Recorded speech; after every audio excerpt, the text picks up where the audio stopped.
Theo and Philo were the easiest subjects for me kasi hindi pwedeng basahin mo lang, kailangan dindihin mo rin kahit kailangan mo rin dindihin. Kasi mapapili ka mag-isip. I think that's one thing I brought from those subjects. Actually, in general, when you read something, especially now I'm in law school, it's a lot of reading. I guess it taught those subjects in general taught me not to take things at face value. They gave me guidelines as to how I will act. Not in the sense that, prescribed. Number 1, you should do this. Number 2, you should do this. But it allowed me to broaden my perspectives and that every time before I act, meron akong basis na where I can reflect on how do these lessons apply to me now. When faced with a problem or faced with a decision to make, you have something to go back to and answer na how can I do it or how should I do it. Ako naman, I think about the Philo and Theo. I think mahirap yun lalo na for the science majors.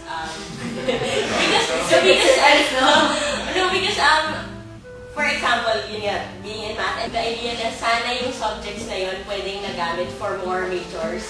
Kasi parang kulang pa yung majors. Instead of being prepared in more technical subjects, parang naaaksaya sa Philo and Theo. Ganun yung sentiment.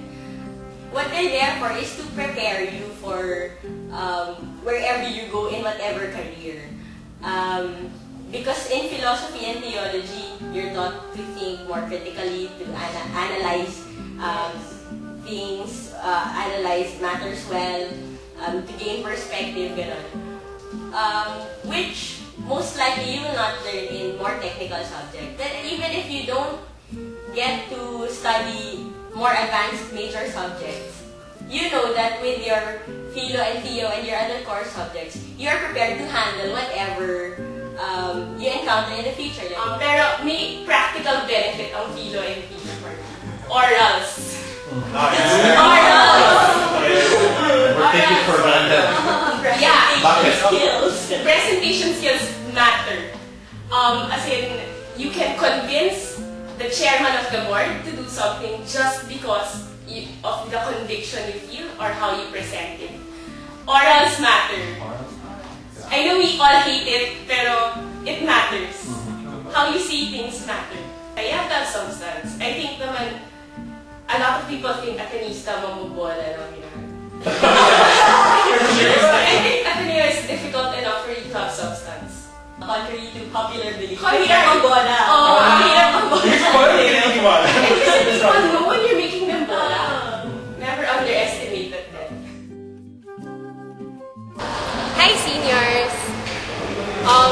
Right now I'm sure a lot of you are starting to look for your first job and it's going to be difficult deciding what you want to do. But remember, it's not always about how big that paycheck is. Just keep in mind your long-term goals and think about it and look for a job that you think will make you happy. Because at the end of the day, it's not all about monetary gain.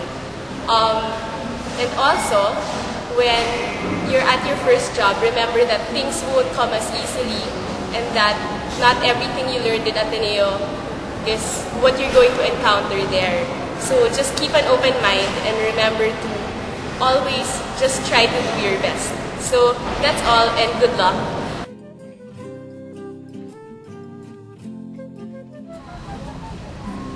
Hi Batch 2008. 1 year ago, I was in the same place as you are, as Henry D. Irwin Theater, feeling uncertain what the future may hold. But I guess, wag mo nang isipin yun. I've been working for almost a year now, and honestly I can say is, I miss the Ateneo. Pero, I don't want to dwell in the Ateneo for all of my life. Because, ang dami ko rin natutunan sa real world, sa working world, in the government sector. And yun siguro yung message na mabibigay ko. Maging bukas, maging adventurous ka, whatever they may throw at you, you are an Atenean at magagawa mo yan. So yun lang, have an open mind and adventurous.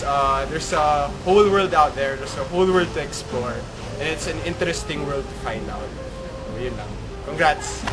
Hi seniors, I know you're all raring and excited to go out to the real world. Some of you may be anxious, but as you face the world out there, learn how to set your priorities.